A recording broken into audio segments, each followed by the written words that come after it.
அமைச்சர். ஆனா உங்கல்ல நீங்க யாராவது ஸ்பான்சர் பண்ணுங்க.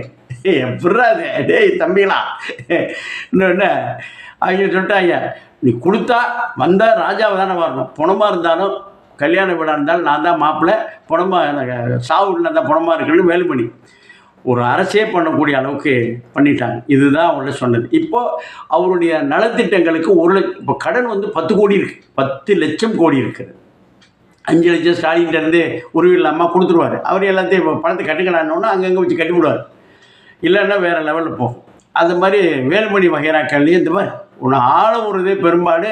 நரி சும்மா வந்தாலே ஊழல் விட்டுட்டு வந்தால் கேட்போமா, அதனால் மரியாதையாக அந்த பணத்தை கொண்டு இந்த குரூப்பெல்லாம் பண்ணியாச்சு.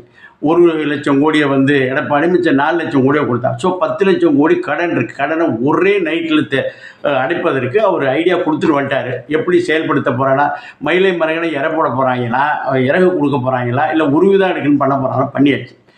1 லட்சம் கோடி விலை